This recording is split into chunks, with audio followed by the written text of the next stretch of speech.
ODI ஃபார்மேட்டில் நாங்கள் ஏன் இந்த ஸ்குவாடில் இருக்கணும்னு ரெண்டு பேரும் இந்த சீரீஸில் நல்லாவே ப்ரூவ் பண்ணியிருக்காங்க. பும்ரா இல்லாதது ஒரு மிகப்பெரிய செட்பேக். அவர் இருந்த ரெட் டாட் ஃபார்முக்கு ஈஸியாக நம்மளை ஃபைனல்ஸ்க்கு கூட்டிகிட்டு போயிருப்பாரு. Close to 50% of the wickets ஸ்பின்னர்ஸ்க்கு தான் விட்டுருக்காங்க. ஸோ பேட்டிங் அகெயின்ஸ்ட் ஸ்பின்னும் ஒரு ஏரியா ஆஃப் கன்சர்ன் தான். இங்கே தான் கம்பீரோட லெஃப்ட் ஹேண்ட் ரைட் ஹேண்ட் தியரியை ரொம்ப ஸ்ட்ரெஸ் பண்ணுறாங்களோன்னு தோணுது. இப்போ இந்த சீரீஸ் ஃபுல்லாகவே இவங்க எக்ஸ்பெரிமெண்ட் தான் பண்ணிட்டு இருக்காங்க. ஸ்குவாட்லேயே பண்ட்டு மட்டும் தான் மேட்சே ஆடாமல் சாம்பியன்ஸ் ட்ராஃபிக்கு போக போகிறாரு. ஹர்ஷித் ராணாவை சாம்பியன்ஸ் ட்ராஃபிக்கு ரெடி பண்ணுறதுக்காகவே இந்த சீரீஸ் ஃபுல்லாக ஆட வச்சிருக்காங்க. எப்படி பும்ரா இல்லைனா இவரை வச்சு தான் சாம்பியன்ஸ் ட்ராஃபியை ஓட்டணும். ஸோ அவருக்கு ஒரு 3 கேம் கொடுத்து ட்ரை பண்ணி பார்க்கலாமே. நம்பர் 6, 7 and 8 கிட்டேருந்து பெரிய கான்ட்ரிபியூஷன்ஸ் வரலை. அது ஒரு ஏரியா ஆஃப் கன்சர்ன். இங்கே மெஜாரிட்டி ஆஃப் த ரன்ஸை டாப் ஆர்டர் மட்டும் தான் அடிச்சிருக்காங்க. நம்மளோட மிடில் ஆர்டர் கொஞ்சம் வல்னரபிளாக வீக்காக இருப்பாங்களோ. ஹாய் ஹலோ வணக்கம் and welcome to show cricket Kumar. இன்றைக்கி இந்த வீடியோவில் இந்தியா vs இங்கிலாண்டோட ஓடிஐ சீரீஸ்க்கான ரிவ்யூ அண்ட் சாம்பியன்ஸ் ட்ராஃபிக்கான revised and final 15 members squad announce பண்ணியிருக்காங்க. அதை பற்றி தான் பார்க்க போகிறோம். Let's begin with ODI series. Champions trophy மாதிரியான ஒரு ஐசிசி ஈவெண்ட்டுக்கு போகிறதுக்கு முன்னாடி ஒரு கிளினிக்கல் சீரீஸ் வின், அதுவும் 3-0 க்ளீன் ஸ்வீப் பண்ணியிருக்காங்க. நிறைய நல்ல பர்ஃபார்மன்ஸஸை இந்த சீரீஸில் நம்மளால் பார்க்க முடிஞ்சது. பேட்டிங், பவுலிங், ஃபீல்டிங்னு எல்லாத்தையுமே நல்லா பண்ணியிருக்காங்க. ரொம்ப பெரிய கேப்க்கு அப்புறம் ஓடிஐ கிரிக்கெட் விளையாண்டாலும் as a whole as a team நல்லாவே ஆடியிருக்காங்க. அப்ரிஷியேட் அண்ட் அப்ளாட் பண்ணக்கூடிய ஒரு series win. Going in to the champions trophy இந்த சீரீஸ் வின் அண்ட் இதில் இவங்க பண்ண பர்ஃபார்மன்ஸஸ் எல்லாமே எல்லாருக்குமே நிறைய கான்ஃபிடென்ஸை கண்டிப்பாக கொடுக்கும். அதில் எந்த சந்தேகமும் இல்லை. ஸோ இந்த சீரீஸில் இவங்க எப்படி பண்ணியிருக்காங்க, என்ன பண்ணியிருக்காங்க அப்படின்றத ஃபஸ்ட்டு ஓடியிலேருந்து பார்ப்போம். ஃபஸ்ட்டு ஓடிஐ நாக்பூரில் ஒரு நல்ல பேட்டிங் சர்ஃபேஸ் தான் கொடுத்துருந்தாங்க. பட் ரொம்பவே ட்ரையாக இருந்தது. மேட்ச் போக போக கொஞ்சம் ஸ்லோவாச்சு. ஸ்பின்னர்ஸ்க்கும் கொஞ்சம் அசிஸ்டன்ஸ் கிடச்சிது. இங்கே இங்கிலாந்து டாஸை வின் பண்ணி பேட்டிங் எடுத்தாங்க. அது நிஜமாவே ஒரு சர்ப்ரைசிங்கான டெசிஷன். இந்த மேட்ச்சில் மட்டும் இல்லாமல் இந்த சீரீஸ் ஃபுல்லாகவே இங்கிலாந்து அவங்களோட டெசிஷன் மேக்கிங்கில் கொஞ்சம் வித்தியாசமாகவும் வினோதமாகவும் தான் இருந்திருக்காங்க. இது இவங்களோட ப்ரிப்பரேஷன்ஸோட பிளானா, இல்லை ஓவர் கான்ஃபிடென்ஸில் இந்த மாதிரி பண்ணியிருக்காங்களா, இல்லை ஆஸ்திரேலியன்ஸ் மாதிரி ஐசிசி ஈவெண்ட்டுக்கு முன்னாடி கொஞ்சம் நடிச்சு பார்ப்போம்னு பண்ணியிருக்காங்களா என்னன்னு தெரியல. பட் இந்த சீரீஸ் ஃபுல்லாகவே அவங்களோட game plan and decision making கொஞ்சம் ஸ்ட்ரேஞ்சாக தான் இருந்திருக்கு. தென் நம்மளோட பிளேயிங் லெவன் எப்படி இருந்துச்சுன்னு பார்த்தா ரோஹித் அண்ட் ஜெய்ஸ்வால் ஓப்பனர்ஸாக இருந்தாங்க. ஜெய்ஸ்வாலுக்கு ODI debut. Number 3 Shubman Gill இருந்தார். விராட் கோலி ஒரு நீ இன்ஜுரினால அந்த மேட்ச்சில் ஆட முடியாமல் போச்சு. தென் நம்பர் 4 ஸ்ரேயஸ் ஐயர் இருந்தார். பட் மேட்சோட கடைசியில் ஸ்ரேயஸ் ஐயர் என்ன சொல்லியிருப்பாருன்னா, மேட்ச்சுக்கு முன்னாடி நாள் லேட் நைட் தான் இந்த மாதிரி கோலிக்கு நீல டிஸ்கம்ஃபர்ட் அண்ட் ஸ்வெல்லிங் இருக்குது, அதனால் அந்த மேட்ச் அவர் ஆட போகிறது கிடையாது. ஸோ ஸ்ரேயஸ் ஐயர் தான் அவருக்கு பதிலாக 11ல் இருக்க போகிறாரு அப்படிங்கிறதே தெரியும் அப்படின்னு ஒரு ஸ்டேட்மெண்ட் கொடுத்துருப்பாரு. அப்போ இவங்களோட பிளானில் ஆல்ரெடி ஜெய்ஸ்வாலை ட்ரை பண்ணி பார்க்கணும்னு இருந்திருக்கு. அண்ட் அதே சமயம் கில்லையும் 11ல் ஆட வைக்கணும்னு பார்த்துருக்காங்க. சப்போஸ் கோலி ஃபிட்டாக இருந்திருந்தாருன்னா கில்லை நம்பர் 3ல் ஆட வச்சுட்டு கோலியை நம்பர் 4ல் ஆட வச்சுருப்பாங்களா, இல்லை கோலியை நம்பர் 3ல் ஆட வச்சுட்டு கில்லை நம்பர் 4ல் ஆட வச்சுருப்பாங்களா அப்படின்னு நிறைய கேள்விகள் வந்தது. பட் 2 வேர்ல்ட் கிளாஸ் பேட்ஸ்மேனையுமே இவங்க அவுட் ஆஃப் பொசிஷனில் ஆட வச்சு எக்ஸ்பிளைன் பண்ணி பார்க்கணும்னு பார்த்துருக்காங்க. அதுவும் நம்பர் 3 அண்ட் நம்பர் 4 பொசிஷன்ஸ் ரொம்பவே க்ரூஷியலானது. மிடில் ஓவர்ஸில் அவங்க தான் கேமை எடுத்துகிட்டு போவாங்க. So close to one ICC event இந்த மாதிரி ஹை ரிஸ்க் எக்ஸ்பீரியன்ஸை இவங்க ட்ரை பண்ணவே கூடாது. எல்லாருமே ரொம்ப பெரிய கேப்க்கு அப்புறம் தான் ஓடி கிரிக்கெட் ஆட போகிறாங்க. ஸோ அவங்களோட பெஸ்ட் பொசிஷனில் அவங்கள ஆட வச்சு அவங்கள இந்த ஃபார்மேட்டுக்கு செட்டில் ஆக விடணும். லக்கிலி ஆர் அன்லக்கிலி விராட் கோலிக்கு இன்ஜுரி ஆனதுனால ஒரு அன்வான்ட் கேஸ்லேருந்து தப்பிச்சிருக்காங்க. தென் பேப்பரில் மட்டும் நம்பர் 5ல் கேஎல் ராகுல் first choice wicket keeper. But actual number 5 Axar Patel, அதுக்கப்புறம் ஹர்திக் பாண்டியா, ஜடேஜா, குல்தீப் யாதவ், முகமது ஷமி அண்ட் தென் ஹர்ஷித் ராணா அவரோட ஓடிஐ டெபியூ. ஹர்ஷித் ராணாவை சாம்பியன்ஸ் ட்ராஃபிக்கு ரெடி பண்ணுறதுக்காகவே இந்த சீரீஸ் ஃபுல்லாக ஆட வச்சிருக்காங்க. பட் என்ன கேட்டால் ஹர்ஷ்தீப் சிங் தான் இந்த 11ல் இங்கே ஸ்டார்ட் பண்ணியிருக்கணும். அவரும் கிட்டத்தட்ட 1 இயர்க்கு அப்புறம் இப்போ தான் ஓடி கிரிக்கெட் ஆட போகிறாரு. சாம்பியன்ஸ் ட்ராஃபிக்கு போகிறதுக்கு முன்னாடி அவருக்கும் கொஞ்சம் கேம் டைம் தேவை. ஹர்ஷ்தீப் சிங் விஜயசேர ட்ராஃபியில் எக்ஸலண்ட்டாக போட்டிருக்காரு. ஸோ அவருக்கு இந்த 50 ஓவர் ஃபார்மேட்டில் நல்ல டச் இருக்குன்னு நினச்சி அவரை ஆடாமல் ஹர்ஷித் ராணா ஒரு நியூபி இன்எக்ஸ்பீரியன்ஸ் பவுலர், எப்படி பும்ரா இல்லைனா இவரை வச்சு தான் சாம்பியன்ஸ் ட்ராஃபியை ஓட்டணும். ஸோ அவருக்கு ஒரு 3 கேம் கொடுத்து ட்ரை பண்ணி பார்க்கலாமே அப்படின்னு பிளான் பண்ணியிருப்பாங்க போல். இங்கிலாந்து பேட்டிங்கில் நல்லாவே ஸ்டார்ட் பண்ணாங்க. ஷமிக்கு இனிஷியலாக பால் கொஞ்சம் மூவ் ஆச்சு. பட் அவரோட ரிதம்க்கு இன்னும் அவர் வரலை. ஹர்ஷித் ராணா சுமாராக தான் ஸ்டார்ட் பண்ணார். சால்ட் அவரை பிடிச்சி ஒரே ஓவரில் 26 ரன்ஸ் வெளுத்தார். போத் சால்ட் அண்ட் டக்கெட் 2 பேருமே நல்ல ஸ்டார்ட்டை கொடுத்தாங்க. ஒரு பெரிய டோட்டலுக்கான பேஸை செட் பண்ணாங்க. பட் பவர் பிளே முடிய போகிறப்போ ஒரு லெத்தாஜிக் ரன் அவுட். தென் அதுக்கு அடுத்த ஓவர்லேயே Harshit Rana back to back Duckett and ப்ரூக்கோட விக்கெட்ஸ் எடுத்தார். பிச் நல்லா ஹார்டாக இருந்தது. நல்ல பேஸில் அடித்து போட்டார். 2 பேட்ஸ்மேனுக்கும் சர்ப்ரைஸாக இருந்தது. டக்கெட் மிஸ்டைம் பண்ணார். Excellent catch by Jaiswal. நல்ல ரன்னிங் கேட்ச், சூப்பராக ஜட்ஜ் பண்ணி பிடிச்சாரு. தென் கேஎல் ராகுல் பிடிச்சதுமே ஒரு நல்ல கேட்ச் தான். டவுன் த லெக் மூவ் பண்ணி நல்லா பிடிச்சாரு. 75 ஃபார் நோ லாஸ்னு இருந்தாங்க. டக்குன்னு பவர் பிளே முடியிருப்போ 77 for 3. Then Root and Buttler அப்படியே இன்னிங்ஸை கொஞ்சம் ஸ்டடி பண்ணி மெல்லமாக எடுத்துகிட்டு போயிட்டு இருந்தாங்க. ஜடேஜா ரூட்டோட விக்கெட் எடுத்தார். தென் பட்லர் அண்ட் பெத்தல் இன்னொரு பார்ட்னர்ஷிப்பை போட்டு கேமை ஸ்லோவாக எடுத்துகிட்டு போயிட்டு இருந்தாங்க. ஒரு நல்ல கிளாசிக்கல் 50 அடிச்சதுக்கப்புறம் ஒரு நத்திங் பாலில் லூஸ் ஷாட் ஆடி பட்லர் அவரோட விக்கெட்டை விட்டார். ஜேக்கப் பெத்தல் ஸ்டில் இன்னொரு எண்டில் நல்லா ஃபைட் பண்ணி அவரோட 50 கம்ப்ளீட் பண்ணார். பட் அவருக்கு சப்போர்ட் பண்ண யாருமே இல்லை. லிவிங்ஸ்டன் காஸ் டக்குன்னு அவுட் ஆயிட்டாங்க. இங்கிலாந்து ஓப்பனர்ஸ் கொடுத்த அந்த ஒரு ஸ்டார்ட், அப்புறம் ரூட், பட்லர், பெத்தல் இவங்களோட பார்ட்னர்ஷிப்ஸ்க்கு அந்த 33 to 40 ஓவர்ஸில் விக்கெட்ஸ் விடாமல் இருந்திருந்தாங்கன்னா டெஃபினட்டாக 300+ வந்திருக்கும். பட் ஒன்ஸ் அகைன் அவங்களோட அந்த ஸ்ட்ரகிள் அகைன்ஸ்ட் ஸ்பின்னர்ஸ் நல்லாவே தெரிஞ்சது. Yet another batting collapse against the spinners. 248க்கு ஆல் அவுட் ஆனாங்க. பவுலிங்கில் ஜடேஜா சூப்பராக போட்டார். 9 overs 26 runs for 3 wickets. ODI கிரிக்கெட்டில் அவரோட வேலையை பக்காவாக பண்ணிட்டு போயிருக்காரு. அதே மாதிரி அக்ஷர் அண்ட் குல்தீப் அவங்களும் நல்லாவே போட்டிருக்காங்க. Shami on his return to ODI cricket டீசெண்டாகவே போட்டிருக்காரு. பழைய ஷமி மாதிரி ஓடிஐ வேர்ல்ட் கப்பில் பார்த்த அளவுக்கு அவரோட ரிதம்க்கு இன்னும் அவர் வரலனாலும் இந்த மேட்ச்சில் டீசெண்டாகவே போட்டிருக்காரு. கேம் போக போக பிச்சு கொஞ்சம் ஸ்லோவர் ஆச்சு. நம்மளோட ஸ்பின்னர்ஸ் அதை நல்லாவே எக்ஸ்ப்ளைட் பண்ணி சூப்பராக போட்டிருக்காங்க. ஹர்ஷித் ராணா ஆனிஸ் நபியை 3 விக்கெட்ஸ் எடுத்தார். பட் கொஞ்சம் எக்ஸ்பென்சிவாக தான் போட்டிருக்காரு. அவரோட இன்எக்ஸ்பீரியன்ஸ் இங்கே நல்லாவே தெரிஞ்சது. பட் சம்மோ விக்கெட்ஸ் எடுத்துடுறாரு. மிடில் ஓவர்ஸில் அந்த ஒரு ஹார்ட் லென்ஸில் ஹை 140s போட்டு அடிக்கிறாரு. அதை வச்சு எப்படியோ விக்கெட்ஸ் எடுத்துடுறாரு. சாம்பியன்ஸ் ட்ராஃபியில் இது மட்டுமே வச்சு ஒன்றுமே பண்ண முடியாது. He needs to learn and improve more, but much more quickly. Then பேட்டிங்கில் ரோஹித் அண்ட் ஜெய்ஸ்வால் ஸ்டார்ட் பண்ணாங்க. ஆர்ச்சர் அண்ட் ஷகீப் முகமது பிரில்லியண்ட்டாக போட்டாங்க. நிறைய மூமெண்ட்ஸ் இருந்தது. ஜெய்ஸ்வால் 2-3 கிறிஸ்பி பவுண்டரிஸ் அடித்தார். பட் ஒரு எக்ஸலண்ட் பால் ஃப்ரம் ஆர்ச்சர். நல்ல லைன் இன் லென்த்தில் போட்டார். பாலும் நல்ல மூவ் ஆச்சு. ஜெய்ஸ்வால் couldn't do anything about it. On debut 15 ரன்ஸ்க்கு அவுட் ஆயிட்டாரு. தென் அடுத்த ஓவர்லேயே அட்டாக் பண்ண போய் ரோஹித்தும் அவுட் ஆயிட்டாரு. ஒரு mistimed flick shot. Red ball சீசனில் பார்த்தா அதே மாதிரியான ஒரு dismissal. 19 for 2 in 6th over. Not an ideal start. But then அதுக்கப்புறம் ஸ்ரேயஸ் ஐயர் வந்து ஒரு பியூட்டிஃபுல் இன்னிங்ஸ் ஆடி கொடுத்தாரு. He took the bowlers on. டொமஸ்டிக்கில் நிறைய ஒர்க் அவுட் பண்ணிவிட்டு நிறைய நல்ல பர்ஃபார்மன்ஸஸ்க்கு அப்புறம் இந்த ஸ்குவாடுக்குள்ளே வந்திருக்காரு அப்படின்னு சொல்லியிருந்தோம். அதுக்கேற்ற மாதிரியே அவரோட அந்த ஷார்ட் பால் வீக்னஸையும் நல்லா ஒர்க் அவுட் பண்ணிட்டு வந்து இங்கே அடிச்சு கொடுத்துருக்காரு. செம்ம க்ளீனாக அடிச்சிருக்காரு. ஒரு ஃப்ளம்பாயிண்ட் 36 ball 59 runs அடிச்சு கொடுத்துருக்காரு. கில்லும் அவருக்கு நல்லாவே ஆடி கொடுத்தாரு. இனிஷியலாக கொஞ்சம் வாட்ச்ஃபுல்லாக ஸ்டார்ட் பண்ணார். நிறைய ஸ்ட்ரைக் ரொட்டேட் பண்ணார். ஒரு சில பியூட்டிஃபுல் பவுண்டரி ஸ்கோர் பண்ணார். 2 பேரும் சேர்ந்து ஒரு நல்ல பார்ட்னர்ஷிப் ஆஃப் 94 runs ஆடி கொடுத்தாங்க. இவங்களோட இந்த பார்ட்னர்ஷிப்லேயே கேம் ஆல்மோஸ்ட் இந்தியா பக்கம் வந்துருச்சு. தென் அக்ஷர் பட்டேலை நம்பர் 5ல ப்ரமோட் பண்ணாங்க. அந்த டைமில் Jacob Bethell and Adil Rashid கேமை கொஞ்சம் ஸ்லோ பண்ணுற மாதிரி தெரிஞ்சது. பட் அக்ஷர் பட்டேல் அதுக்கு ஒரு நல்ல ரெஸ்பான்ஸை கொடுத்தாரு. T20 வேர்ல்ட் கப்பில் ஆடின மாதிரியே இங்கேயும் சூப்பராக ஆடி கொடுத்துருக்காரு. எந்த ஒரு ப்ரெஷரும் இல்லாமல் ஃப்ரீயாக கம்ப்ளீட் ஃப்ரீடத்தோட அவர் எக்ஸ்ப்ரெஸ் பண்ணி ஆடிருக்காரு. அவரும் கில்லும் சேர்ந்து ஒரு 108 ரன் பார்ட்னர்ஷிப் போட்டாங்க. அக்ஷர் பட்டேல் அவரோட 50 கம்ப்ளீட் பண்ணார். அவர் 52 ரன்ஸில் இருக்கப்போ ஒரு splendid turner from Adil Rashid almost wide line கிட்ட இருந்து well outside off stump நல்லாவே டேர்ன் ஆச்சு. அதில் தான் அவர் அவுட் ஆனார். மிடில் ஓவர்ஸில் ஒரு left and right hand combination try பண்ணணும்னு நினச்சாங்க. அதுக்கேற்ற மாதிரியே அவரோட வேலையை கரெக்டாக பண்ணி கொடுத்துட்டு போயிட்டாரு. தென் KL ராகுல் நம்பர் 6ல் வந்தார். நல்லா ஆடிட்டு இருக்க கில்லுக்கு ஆடி கொடுப்போம், அவர் செஞ்சுரி அடிக்கட்டும்னு டிஃபென்சிவாக ஆட பார்த்தாரு. பட் ரஷீத்கிட்டே கேட்ச் கொடுத்து அவுட் ஆகிட்டு போயிட்டாரு. தென் அவ்வளோ நேரம் சூப்பராக ஆடிட்டு இருந்த சுமன் கில் இன்னொரு 10 to 15 ரன்ஸ் தான் அவரே நின்று முடிச்சு கொடுத்துருக்கலாம். பட் ஒரு மிஸ்டைம்டு ஷாட், ஒரு வெல் மேட் கிளாசிக்கல் 87 ரன்ஸ்க்கு அப்புறம் அவரும் அவுட் ஆகிட்டார். தென் பாண்டியா அண்ட் ஜடேஜா அவங்க வந்து கேமை க்ளோஸ் பண்ணி வின் பண்ணி கொடுத்துட்டாங்க. 4 wickets டிஃப்ரென்ஸில் அந்த கேமை வின் பண்ணோம். ஒரு நல்ல ஓடிஐ வின். ரொம்ப நாளுக்கு அப்புறம் ஆடுறோம், அதுவும் சாம்பியன்ஸ் ட்ராஃபிக்கு ப்ரிப்பேர் பண்ணுறோங்கிறப்போ இது ஒரு நல்ல வின். பவுலர்ஸ் நல்லாவே போட்டாங்க. ஸ்பின்னர்ஸும் கேமை நல்லா கண்ட்ரோல் பண்ணாங்க. பேட்டிங்லேயும் இனிஷியலாக நியூ பால் நிறைய மூவ் ஆச்சு. அண்டர் த லைட் பிச் கொஞ்சம் பேட்டிங் ஈஸியாக இருந்தாலும் பெரிய அளவில் டியூ வரல. இங்கிலாந்து ஸ்பின்னர்ஸ்க்கும் அசிஸ்டன்ஸ் கிடச்சிது. நல்லா ஸ்லோ பண்ணி நிறைய ரெவ்ஸ் கொடுத்து போட்டாங்க. It was not easy for batting. So இந்த மாதிரி ரைட் ஃப்ரம் ball 1 மேட்சோட ஒவ்வொரு ஃபேஸ்லையுமே டிஃப்ரெண்ட் சேலஞ்சஸ் இருந்தது. அதை நம்ம பிளேயர்ஸ் நல்லாவே டேக்கிள் பண்ணி இந்த மேட்சை வின் பண்ணி கொடுத்துருக்காங்க.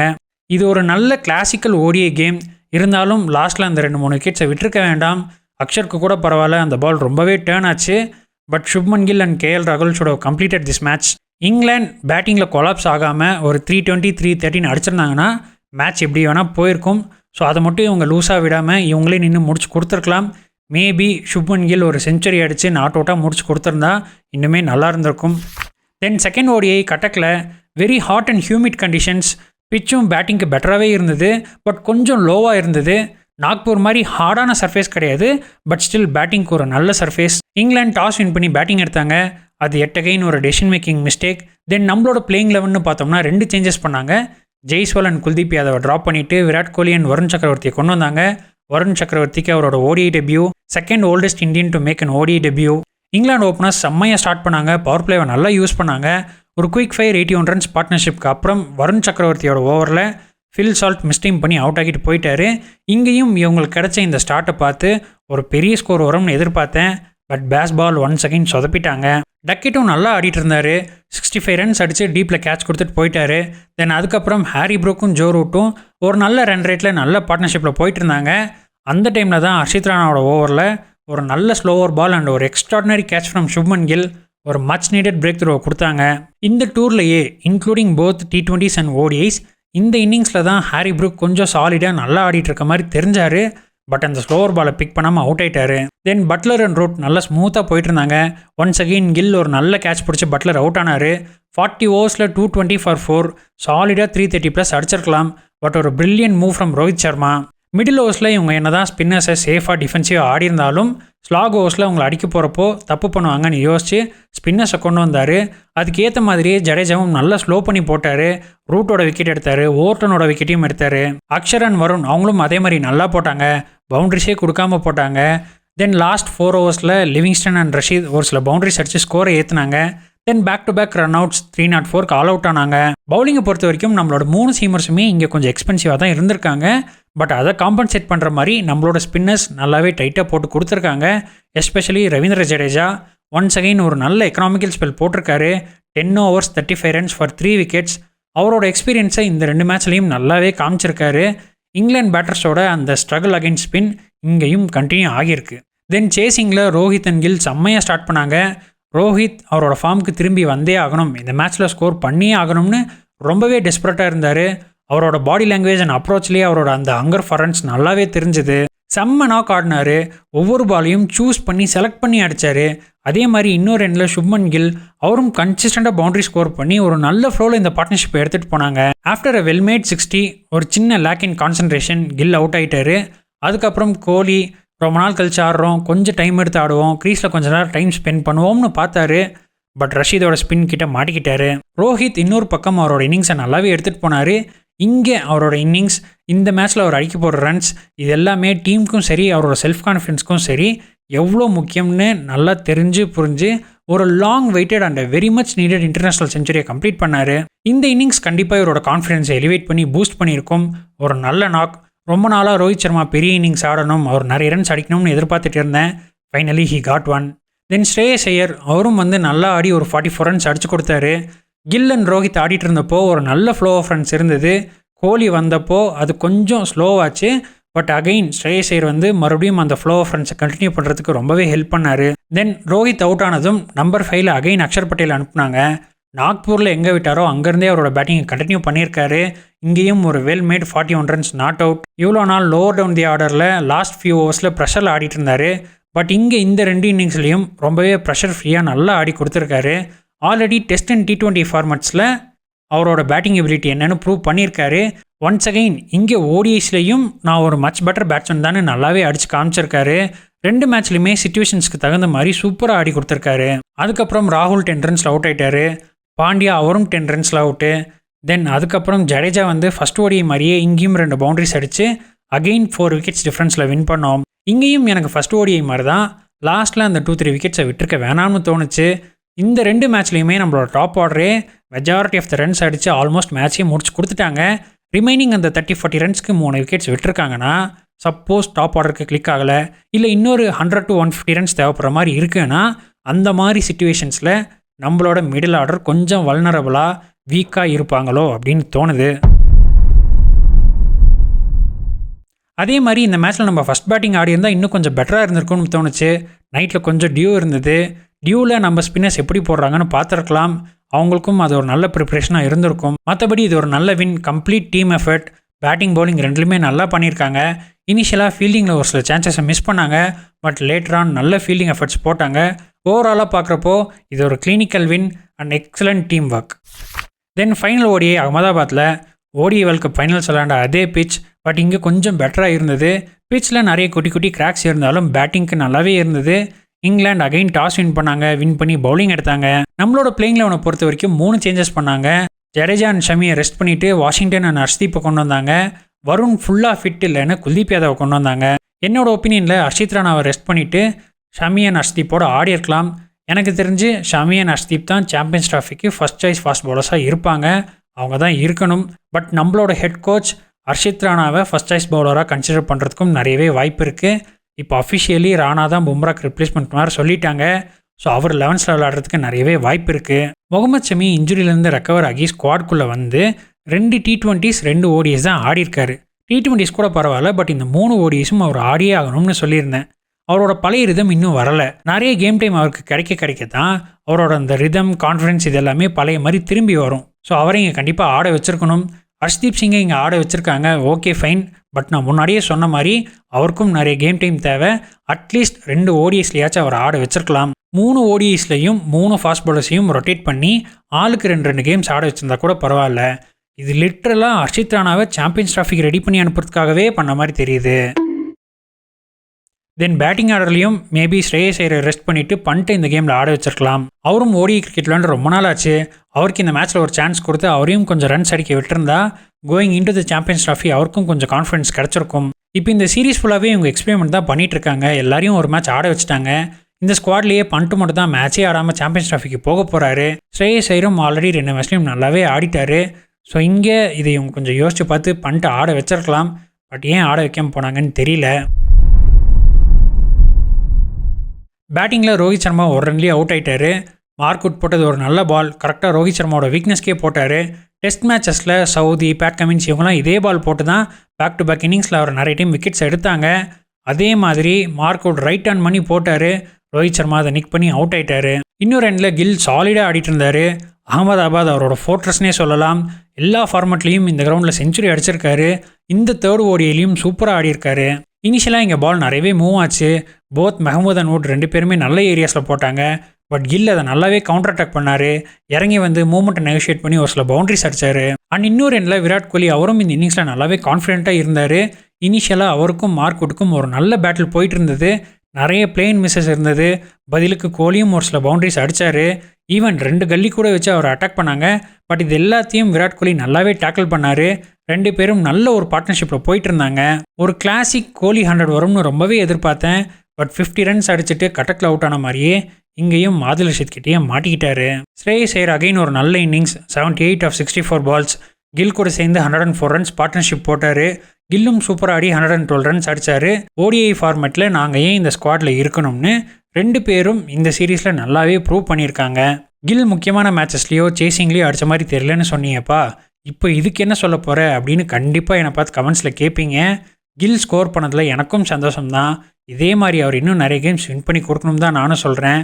அவர் இப்போதைக்கு வைஸ் கேப்டனாக போட வேணாம்னு தான் சொன்னனே தவிர அவர் 11th இருக்கவே கூடாது, அவர் டீமில் எடுக்கவே கூடாதுன்னு நான் சொல்லலை. இந்த சீரீஸில் அவரோட பழைய ஃபார்முக்கு வந்திருக்காரு, ரொம்பவே நல்ல விஷயம். சாம்பியன்ஸ் டிராஃபிலையும் இதே மாதிரி அவர் நிறைய ரன்ஸ் அடிச்சு கொடுக்கணும். சேசிங்லையும் கடைசி வாரம் நின்று மேட்சை முடிச்சு கொடுக்கணும். தென் KL ராகுல் இந்த மேட்ச்சில் நம்பர் 5 வந்தார். அவரும் நல்லா ஆடி கொடுத்தாரு. 40 ரன்ஸ் ஆஃப் 29 balls. மேட்ச் சிச்சுவேஷனுக்கு ஏற்ற மாதிரி ஆடி கொடுத்துருக்காரு. பாண்டியா இங்கேயும் எக்ஸ்ப்ளோசிவாக ஸ்டார்ட் பண்ணார். பட் அதை பெருசாக எடுத்துகிட்டு போகாமல் விட்டுருக்காரு. 2 பேக் டு பேக் சிக்ஸஸ் அடிச்சுட்டு அடுத்த பாலை டிஃபெண்ட் பண்ண போய் பீட்டன் ஆகி போல்டாக இருக்காரு. அக்ஷர் பட்டேல் அவரும் இந்த மேட்ச்சில் பெருசாக ரன்ஸ் அடிக்கலை. ஸ்லாக் ஓவர்ஸ், ஸோ பெரிய ஷாட் ஆடலாம்னு போய் அவரும் டீப்பில் மாட்டிக்கிட்டாரு. தென் வாஷிங்டன் சுந்தர் 14 ரன்ஸ்க்கு அவுட் ஆனார். ராணா 2 பவுண்டரிஸ் அடிச்சுட்டு 13 ரன்ஸ்க்கு அவுட் ஆனார். அப்புறம் லாஸ்ட் பாலில் ஒரு ரன் அவுட்னு 356 ரன்ஸ்க்கு ஆல் அவுட் ஆனாங்க. 40 ஓவர்ஸில் 280 for 4லேருந்து 356க்கு ஆல் அவுட் ஆகியிருக்கோம். இங்கேயும் மிடில் ஆர்டர் கான்ட்ரிபியூஷன் கம்மி தான். 380+ முடிஞ்சிருக்க வேண்டிய இன்னிங்ஸ் அது. But once again middle order இங்கேயும் கொஞ்சம் லூஸாக விட்டுருக்காங்க. தென் இங்கிலாந்து பேட்டிங்கில் வழக்கம் போல் நல்லாவே ஸ்டார்ட் பண்ணாங்க. எல்லா பாலர்ஸையும் போட்டு அடித்தாங்க. 6 ஓவர்ஸில் 60 அடித்தாங்க. பட் அதுக்கப்புறம் பேக் டு பேக் ஸ்லோவர் பால்ஸில் 2 ஓப்பனர்ஸுமே அவுட் ஆகிட்டு போயிட்டாங்க. ஹர்ஷ்தீப் சிங் இங்கே நல்லாவே யோசிச்சு மிக்ஸ்அப் பண்ணி போட்டிருக்காரு. 84 for 2ன்னு அவங்களோட பவர் பிளேயை முடித்தாங்க. Tom Banton and Joe Root நல்லாவே ஆடிட்டு இருந்தாங்க. குல்தீப் யாதவ் ஒரு செம்ம ஸ்பெல் போட்டு பேண்டனோட விக்கெட் எடுத்தார். அதுக்கப்புறம் அக்ஷர் அவரும் பிரில்லியண்ட்டாக போட்டு ரூட்டோட விக்கெட் எடுத்தார். ரூட் அவர் பாட்டுக்கு நிறைய ரிவர்ஸ் ஸ்வீப்ஸ் ஆடுவார்னு ஒரு பாலை நல்லா உள்ளே தூக்கி சொருகினார். ரூட்டும் அதை டபுள் மைண்டில் ஆட போய் போல்ட் ஆகிட்டார். ஹர்ஷித் ராணா இங்கேயும் பவர் பிளேயில் அடி வாங்கிட்டு 25th ஓவரில் வந்து விக்கெட்ஸ் எடுத்து கொடுத்துருக்காரு. Back to back Buttler and ப்ரூக்கை போல்ட் பண்ணி விக்கெட் எடுத்திருக்காரு. அகெயின் அவருக்கு அந்த ஹார்ட் லென்ஸ் தான் இங்கேயும் விக்கெட்ஸை ப்ரொடியூஸ் பண்ணியிருக்கு. தென் லிவிங்ஸ்டன் ரொம்ப நேரமாக கஷ்டப்பட்டுட்டு இருந்தார். சுத்தமாக அவருக்கு பேட்டில் பால் படவே இல்லை. டவுன் தலுக்கு போட்ட பாலை இறங்கி அடிக்க போய் அவுட் ஆகிட்டாரு. கஸ் அட்கின்சன் ஒரு சில பவுண்டரிஸ் அடித்தார். பட் ரஷீத் வுட் எல்லாரும் அவுட் ஆகி ஈவென்ச்சுவலி அட்கின்சனும் 30 ரன்ஸ்க்கு அவுட் ஆகி 214க்கு 35th ஓவர்லேயே ஆல் அவுட் ஆகிட்டாங்க. இங்கிலாண்டோட batting struggle once again continue ஆகியிருக்கு. நம்ம பவுலர்ஸ் இனிஷியலாக ரன்ஸ் லீக் பண்ணியிருந்தாலும் நல்லாவே புல் பேக் பண்ணி போட்டிருக்காங்க. ஹர்ஷ்தீப் சிங் ஓப்பனர்ஸோட விக்கெட் எடுத்தார். ராணா மிடில் ஓவர்ஸில் பிரேக் த்ரோஸ் கொடுத்தாரு. பட் வாஷிங்டன் சுந்தர் இங்கே கொஞ்சம் அடி வாங்கியிருக்காரு, எக்ஸ்பென்சிவாக போட்டிருக்காரு. தென் அக்ஷர் ஒரு செம்ம எக்கனாமிக்கல் ஸ்பெல் போட்டார். போன 2 மேட்சஸில் ஜடேஜா எப்படி போட்டாரோ அதே மாதிரி இங்கே இவர் போட்டிருக்காரு. தென் குல்தீப் யாதவ் அவரும் செம்மையாக போட்டார். பேண்டனோட விக்கெட் எடுத்து அந்த பார்ட்னர்ஷிப்பை பிரேக் பண்ணி கொடுத்தாரு. பாண்டியாவும் எக்ஸ்பென்சிவாக ஸ்டார்ட் பண்ணியிருந்தாலும் பேக் எண்டில் விக்கெட்ஸ் எடுத்து கொடுத்துருக்காரு. ஓவராலாக இது ஒரு huge win, clinical performance, convincing and crushing வின்னே சொல்லலாம். பட் ஸ்டில் இங்கேயும் நைட் டைமில் டியூ வரலை. நம்மளோட ஸ்பின்னர்ஸ் நல்லாவே போட்டிருக்காங்க. பட் இருந்தாலும் இதுவரை அவங்க இன்னும் டியூவில் பவுலிங் போடவே இல்லை. இவங்க எல்லாருமே வேர்ல்ட் கிளாஸ் ஸ்பின்னர்ஸ் தான். டியூ வந்துச்சுன்னா எப்படி போடணும்னு தெரியும். நிறைய ஐபிஎல் கேம்ஸ் ஆடிருக்காங்க. எல்லாருக்குமே நிறைய எக்ஸ்பீரியன்ஸ் இருக்குது தான், இல்லைன்னு சொல்லலை. But at the end of the day conditions and match situations matters a lot. 3 ஸ்பின்னர்ஸை கண்டிப்பாக ஆட போகிறாங்கன்னு ஆயிடுச்சு. சப்போஸ் துபாயில் ஒரு நல்ல பவுலிங் லைனுக்கு அகைன்ஸ்டாக ஃபஸ்ட் பேட்டிங் ஆடுறோம், ஒரு பிலோ பார் ஆர் பார் ஸ்கோர் தான் அடிக்கிறோம். நைட் டைமில் நிறைய டியூ வருது. ஆப்போனன்ட் டீம்லேயும் ஸ்பின்னர்ஸை நல்லா ஆடக்கூடிய பேட்ஸ்மேன்ஸ் இருக்காங்க. அப்படிங்கிறப்போ அந்த மாதிரி சிச்சுவேஷனில் நம்ம கொஞ்சம் கஷ்டப்பட வேண்டியதாக போயிடும். ஸோ அதுக்கு முன்னாடியே இங்கே கொஞ்சம் டியூவில் போட்டு பார்த்துருந்தாங்கன்னா கொஞ்சம் பெட்டர் ப்ரிப்ரேஷனாக இருந்திருக்கும். நம்மளும் அது கொஞ்சம் ரெடியாக இருந்திருக்கலாம் அப்படிங்கிறது என்னோட ஒரு ஹம்பிள் ஒப்பீனியன். பட் அன்ஃபார்ச்சுனேட்லி இங்கே டியூ வரலை. ரோஹித் கூட டாஸில் நாங்கள் பேட்டிங் தான் எடுப்போம்னு சொல்லியிருந்தாரு. ஸோ அவங்களும் நைட் டைமில் டியூவில் ஸ்பின்னர்ஸை போட வைக்க பார்த்துருக்காங்க. நல்ல விஷயம். But it didn't happen. So ஓவராலாக பார்க்குறப்போ இது ஒரு நல்ல சீரீஸ் தான். சாம்பியன்ஸ் ட்ராஃபிக்கு நல்ல ப்ரிப்ரேஷன்ஸாக தான் இருந்திருக்கு. பிச்சும் ரொம்ப ஃப்ளாட்டாக இல்லாமல் ஸ்பின்னர்ஸ், ஃபாஸ்ட் பவுலர்ஸ்னு எல்லாருக்குமே நிறைய சப்போர்ட் இருந்தது. பேட்டிங்க்கும் நல்லா இருந்தது. ஒரு சில சேலஞ்சஸும் இருந்தது. ஓப்பனர்ஸ் நம்பர் 3, நம்பர் 4, நம்பர் 5 எல்லாருமே நல்ல டச்சில் இருக்காங்க. பட் நம்பர் 6, 7 and 8 கிட்டேருந்து பெரிய கான்ட்ரிபியூஷன்ஸ் வரலை. அது ஒரு ஏரியா ஆஃப் கன்சர்ன். இங்கே மெஜாரிட்டி ஆஃப் த ரன்ஸை டாப் ஆர்டர் மட்டும் தான் அடிச்சிருக்காங்க. தென் ஸ்பின்னர்ஸ் கிட்ட நிறைய அவுட் ஆகியிருக்காங்க. 10 out of 22 விக்கெட் ஸ்பின்னர்ஸ் கிட்ட தான் அவுட் ஆகியிருக்காங்க. ஈவன் தோ ரன்ஸ் வந்திருந்தாலும் ஸ்பின்னர்ஸ் கிட்ட பீட்டன் ஆகி தான் அவுட் ஆகியிருக்காங்களே தவிர அவங்கள அடிக்க போய் டீப்பில் மாட்டிலாம் அவுட் ஆகலை. கோலி, ரோஹித், கில், பாண்டியா, ராகுல், ஈவன் ஸ்ரேயஸ் அண்ட் அக்ஷர்னு எல்லாருமே ஸ்பின்னர்ஸ் கிட்ட ஆதில் ரஷீத் கிட்ட அவுட் ஆகியிருக்காங்க. இங்கே ஆதில் ரஷீத் மட்டும்தான் குவாலிட்டி ஸ்பின்னர் அண்ட் நிறைய ஓவர்ஸ் ஆஃப் ஸ்பின்னையும் இவங்க ஆடலை. அப்போவும் close to 50% of the wickets ஸ்பின்னர்ஸ்க்கு தான் விட்டுருக்காங்க. சாம்பியன்ஸ் ட்ராஃபியில் நிறைய ஓவர்ஸ் ஆஃப் ஸ்பின்னையும் நிறைய ஸ்பின்னர்ஸையும் ஆட வேண்டியது வரும். ஸோ பேட்டிங் அகைன்ஸ்ட் ஸ்பின்னும் ஒரு ஏரியா ஆஃப் கன்சர்ன் தான். அதையும் அவங்க மைண்டை வச்சுட்டு கொஞ்சம் கேர்ஃபுல்லாக ஆடணும். பவுலிங் டிபார்ட்மெண்ட் நல்லாவே பண்ணியிருக்காங்க. பட் ஸ்குவாடில் 5 ஸ்பின்னர்ஸ் இருக்காங்க. இது ஆப்கானிஸ்தானோட காம்பினேஷனுக்கே டஃப் கொடுக்குற மாதிரி இருக்குது. 4 ஸ்பின்னர் ஸ்குவாடில் இருக்கும்போதே எய்தர் ஜட்டு ஆர் வாஷி வெளியே தான் உட்காரணும். இப்போ வருண வேறு கொண்டு வந்திருக்காங்க. எத்தனை ஸ்பின்னர்ஸ் 11ஸில் ஆட போகிறாங்க, யார் ஆட போகிறாங்கன்னு தெரியல. ஃபாஸ்ட் பவுலிங்கில் பும்ரா ரூல்ட் அவுட்னு சொல்லிட்டாங்க. ராணா தான் அவருக்கான ரிப்ளேஸ்மெண்ட்னும் ஸ்குவாடில் அவர் இன்க்ளூட் பண்ணிட்டாங்க. பட் ஸ்டில் ராணா இன்னுமே ஒரு ஒர்க் இன் ப்ராக்ரஸ் பவுலர் தான். இந்த சீரீஸில் ஒரு விக்கெட்ஸ் எடுத்திருந்தாலும் அவரோட இன்எக்ஸ்பீரியன்ஸ் நல்லாவே தெரியுது. அந்த ஒரு ஹார்ட் லென்த்தில் போட்டால் மட்டும் விக்கெட்ஸ் கிடைக்கிது. மற்றபடி அவர் பெருசாக எஃபெக்டிவாக இல்லை. பேட்ஸ்மேன் அடிச்சிட்டாங்கன்னா எய்தர் ஸ்லோ பால் போடுறாரு இல்லை நான் ஷார்ட் பால் தான் போடுறாரு. ரொம்பவே ப்ரிடிக்டபுளாக இருக்கார். இப்போ சிராஜை கூட நியூ பால் நம்பி 4 ஓவர்ஸ் போட வைக்கலாம். ஆனால் இவரை எங்கே எந்த ஃபேஸில் போட வைக்கிறதுனே தெரியல. இந்த 3 ஓடிஐஸ்லையும் எக்ஸ்பென்சிவாக தான் போட்டிருக்காரு. இவரை பேக்கப் பவுலராக தான் எடுத்துகிட்டு போகிறாங்களா இல்லை இவர் தான் மெயின் பவுலராக என்ன பண்ண போகிறாங்கன்னு தெரியல. Ideally Shami and Harshdeep should start. என்ன பண்ணுறாங்கன்னு பார்ப்போம். தென் 3 நான் ட்ராவலிங் ரிசர்வ்ஸை நேம் பண்ணியிருக்காங்க. ஜெய்ஸ்வால், துபே அண்ட் சிராஜ். நான் ட்ராவலிங் ரிசர்வ்ஸ் அப்படின்னா அவங்க இங்கே இந்தியாவிலே தான் இருப்பாங்க. சப்போஸ் ஏதாவது இன்ஜுரி வந்துச்சுன்னா உடனே இங்கேருந்து கிளம்பி ஃப்ளைட் பிடிச்சி போவாங்க அப்படின்னு நினைக்கிறேன். டாப் 3ல் மேக்ஸிமம் சேஞ்சஸ் வர வாய்ப்பு இல்லை. அப்படியே யாராவது இன்ஜுரி ஆகி ரூல் அவுட் ஆனாலும் ஜெய்ஸ்வால் கேன் கம் இன். அதில் பெரிய ப்ராப்ளம் இல்லை. ஆல்ரெடி கில்ல நம்பர் 3ல் டெஸ்ட் பண்ணி பார்த்துட்டாங்க. So that is okay. ஆனால் துபேவை ஒரு லெஃப்ட் ஹேண்டர் அண்ட் ஸ்பின்னர்ஸை நல்லா அடிப்பார்னு ஒரு பேக்கப் மிடில் ஆர்டர் பேட்ஸ்மேனாக சூஸ் பண்ணியிருக்காங்க. இங்கே தான் கம்பீரோட லெஃப்ட் ஹேண்ட் ரைட் ஹேண்ட் தியரியை ரொம்ப ஸ்ட்ரெஸ் பண்ணுறாங்களோன்னு தோணுது. என்னோட ஒப்பீனியனில் இது நான் ஒரு தேவையில்லாத செலெக்ஷனாக பார்க்குறேன். ஏன்னா ஆல்ரெடி ரிஷப் பண்ட் ஒரு லெஃப்ட் ஹேண்டர் பேட்ஸ்மேன் ஆல்ரெடி ஸ்குவாடில் இருக்கார். ஆனால் அக்ஷர் பட்டேலையும் இவங்க ஆல்ரெடி ஃப்ளோட்டர் மாதிரி யூஸ் பண்ணிகிட்டு இருக்காங்க. அவரும் நல்லா ஆடி கொடுத்துட்ருக்காரு. இவங்களோட இந்த லெஃப்ட் ஹேண்ட் ரைட் ஹேண்ட் தியரிக்கான சொல்யூஷன் ஆல்ரெடி அங்கேயே இருக்குது. இப்போ இதுக்காக இவங்க சிவம் துபேவை கொண்டு வரணும்னு எந்த அவசியமும் இல்லை. இது 20 ஓவர்ஸ் கேம் கிடையாது, 50 ஓவர்ஸ் கேம். மிடில் ஓவர்ஸில் கேமை கன்ஸ்ட்ரக்ட் பண்ணி எடுத்துகிட்டு போகணும். இதே இடத்துல இவங்க கருண் நாயர் ரிசர்வாக நேம் பண்ணியிருந்தாங்கன்னா நான் ரொம்பவே சந்தோஷப்பட்டிருப்பேன். சச் அ ஃபைன் ஃபார்மில் இருக்கார். He deserve some recognition. சும்மா இந்த left hand right hand combination எல்லா இடத்துலையும் கண்டிப்பாக இருக்கணும்னு எந்த அவசியமும் கிடையாது. இதே டாப் 5 பேட்டர்ஸை வச்சு தான் இதே டீம் ஓடி வேர்ல்ட் கப் ஃபைனல்ஸ் வரைக்கும் போயிருக்காங்க. இப்போயும் இவங்க அப்படி தான் ஆட போகிறாங்க. With the help of left handed floaters like Axar, Jaddu and Washi. எல்லாருமே ஸ்பின்னை நல்லா ஆடுவாங்க. So I don't think Shivam Dube is a good choice here. ஓடிஐஸில் ஒரு பெரிய இன்னிங்ஸோ இல்லை இன்னிங்ஸை பில்ட் பண்ணி கொடுத்ததோ கிடையாது. அப்படியே அந்த ஸ்பாட்லேயும் உங்களுக்கு ஒரு லெஃப்ட் ஹேண்டர் தான் வேணும்னா திலக் வர்மாவை எடுத்துருக்கலாம். பெட்டர் சாய்ஸாக இருந்திருப்பார். தென் போட்டியில் கலந்துக்கிட்டவங்களுக்கு ஆறுதல் பரிசு கொடுக்குற மாதிரி இவ்வளோ நாள் இந்தியன் டீமுக்கு மாங்குன்னு பவுலிங் போட்ட முகமது சிராஜை அவரோட மனதைரியத்தை பாராட்டி ரிசர்வ் பாலராக எடுத்திருக்காங்க. என்ன கேட்டால் சிராஜ் ஸ்குவாட்லையும் ஹர்ஷித் ராணா ரிசர்வ் பிளேயராகவும் இருந்திருக்கணும். ஒரு சில சீரியஸ் மிஸ்டேக்ஸ் பண்ணிட்டு இருக்காங்க. அது எப்படி நம்மளை இம்பாக்ட் பண்ணணும்னு தெரியாது. ஸோ இதுதான் ஸ்குவாட்னு சொல்லிட்டாங்க. நான் முன்னாடியே சொல்லியிருக்கேன், 11ல் ஆடுற 11 பேரும் நல்லா ஆடினா மட்டும் தான் வின் பண்ண முடியும். Let us hope for the best. இந்த ஓடிஐ சீரீஸில் நிறைய பாசிட்டிவ்ஸ் இருந்தாலும் ஒரு சில கன்சர்ன்ஸும் இருக்குது. அதையும் ரெக்டிஃபை பண்ணணும். பும்ரா இல்லாதது ஒரு மிகப்பெரிய செட்பேக். அவர் இருந்த ரெட் டாட் ஃபார்முக்கு ஈஸியாக நம்மளை ஃபைனல்ஸ்க்கு கூட்டிகிட்டு போயிருப்பார். Very unfortunate for Bumrah to miss out an ICC event given his form. அவரோட ஒவ்வொரு ஸ்பெல்லையும் he was breathing out fire. Border Gavaskar ட்ராஃபியில் அவர் கொஞ்சம் கேர்ஃபுல்லாக ஹேண்டில் பண்ணியிருந்தா இப்போ இங்கே இந்த சாம்பியன்ஸ் ட்ராஃபியில் நம்மளோட பவுலிங் அட்டாக் இன்னுமே ராக் சாலிடாக இருந்திருக்கும். But still we have got a good team. என்ன பண்ணுறாங்க எப்படி பண்ணுறாங்கன்னு பார்ப்போம். இந்த வீடியோ, இந்த ஓடிஐ சீரீஸ் அண்ட் இந்த ஃபைனல் சாம்பியன்ஸ் ட்ராஃபி ஸ்குவாட் இது எல்லாத்த பற்றின உங்களோட கருத்துக்களையும் மறக்காமல் கமெண்ட்ஸில் சொல்லுங்கள். மீண்டும் அடுத்த வீடியோவில் சந்திப்போம். அதுவரை நான் உங்கள் கேகே. இது உங்கள் கிரிக்கெட் குமார்.